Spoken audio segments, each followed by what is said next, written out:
৫ August সাভারে স্বৈরাচার বিরোধী গণঅভ্যুত্থানে অংশ নেয় গাড়ি চালক ইমরান সর্দার। পুলিশের রাইফেলের আঘাতে হাড় ভাঙে তার। ইমরানের ৩ বছর বয়সী কন্যা শিশু যেন বুঝে উঠতে পারছে না বাবার কি হয়েছে। ঈদুল ফিতরের দিনে হাসপাতালের বিছানায় শুয়ে দিন কেটেছে তার। ভাঙা ২ হাত আর পায়ের দিকে তাকিয়ে স্বাভাবিক জীবনে ফেরার দিন গুনছেন ইমরান।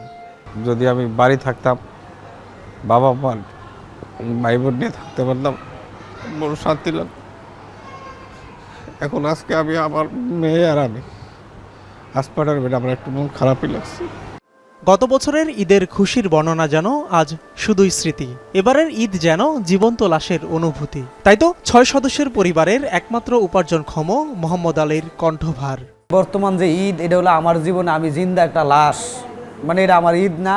আমি হয়তো দেখতেছেন পাঞ্জাবি গায়ে দিয়েছি, শুধু নামাজটা ফরজ দিকে খালি নামাজটুকুই পড়ছি, বাট কোনো জায়গায় যাওয়ার মতন ক্ষমতা নেই।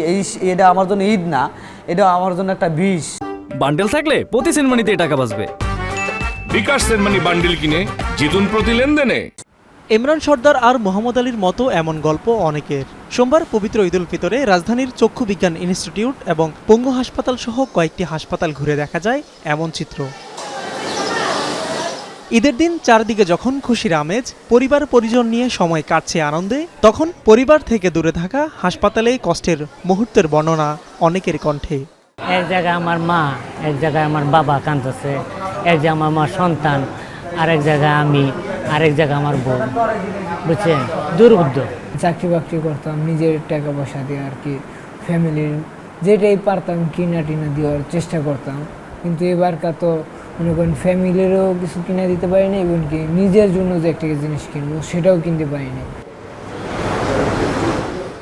হাসপাতালের বেডেই কাটছে এমন অনেক জুলাই যোদ্ধার ঈদ। এবারের ঈদে নেই আগের মতো আমেজ। গণঅভ্যুত্থানের ৮ মাস পেরিয়ে যেন অজানা এক গল্পের পথে ছুটছেন তারা। মাঝে সাঝে কিছু সহযোগিতা পেলেও তাদের শরীরের অতিমাত্রার জখমের কাছে তা যেন অপ্রতুল। তাই তো নতুন বাংলাদেশে নতুনভাবে বাঁচার আকুতি তাদের কণ্ঠে ভরা। কৃত্রিম পায়ে চলছে ১৭ বছর বয়সী আলামিনের অজানা ভবিষ্যৎ। চোখে মুখে আক্ষেপের চাহনি। ক্ষোভ নিয়ে জানান, যাদের আহ্বানে সাড়া দিয়ে আজ এই হাল, তাদের কেউ খোঁজটুকু পর্যন্ত নেয় না। একটা আফসোস থেকে যাবে যে না, এই প্রথম আমার বাবা মা ছাড়া আমি ঈদ বা আমার ফ্যামিলি ছাড়া, আমার দাদা দাদি কাকু এদের ছাড়া আমি ঈদ কাটাইছি। আহতদের এই দুঃসহ যন্ত্রণা যেন শেষ হবার নয়। নিয়ামিরুল, এখন, ঢাকা।